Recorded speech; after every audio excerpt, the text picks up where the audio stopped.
మనకి ఈరోజు ఎంఐకి అలాగే రాజస్థాన్ రాయల్స్ మధ్య మ్యాచ్ జరగబోతా ఉంది కదా. అయితే మరి ఇది ఎక్కడ జరుగుతుంది? గువాహతి వేదికగా జరగబోతా ఉంది.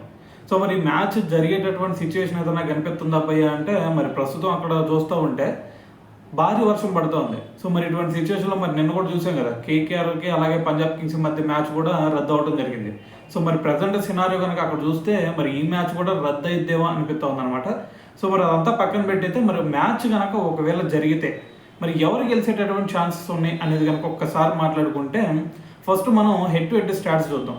సో మన స్టాట్స్ కనుక చూస్తే ప్రీవియస్గా మొత్తం కూడా ఈ రెండు టీమ్స్ 30 మ్యాచెస్లో తలపడితే వాటిలో ఏకంగా 16 టైమ్స్ ముంబై ఇండియన్స్ గెలవడం జరిగింది. అంటే కొంచెం డామినేషన్ ముంబై ఇండియన్స్దే కనిపిస్తుంది.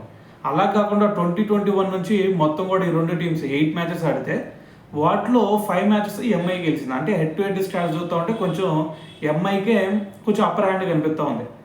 సో మరి ఇటువంటి సిచ్యువేషన్లో మరి ప్రస్తుతం సినారియో మనం చూసుకోవాల్సింది ఏంది, ఈ రెండు టీమ్స్లో ప్లేయింగ్ 11 ఏ విధంగా ఉంది అనేది మనం మెయిన్గా చూడాలి. సో మరి ప్లేయింగ్ 11 చూస్తున్నా సరే మరి ఇటువైపు రాజస్థాన్ రాయల్స్ కల్లే మంచి బౌలింగ్ అటాక్ ఉంది, బ్యాటింగ్ అటాక్ చెప్పాల్సిన అవసరం లేదు. ఇటువైపు మరి ముంబై ఇండియన్స్ టీం కూడా అసలు చెప్పాల్సిన అవసరం లేదు వీళ్ళ పరిస్థితి కూడా, ఎందుకంటే బౌలింగ్ ఎంత మంచిగా ఉందో దాని తర్వాత బ్యాటింగ్ సో మరి చాలా స్ట్రాంగ్గా ఉంది అంతా కూడా.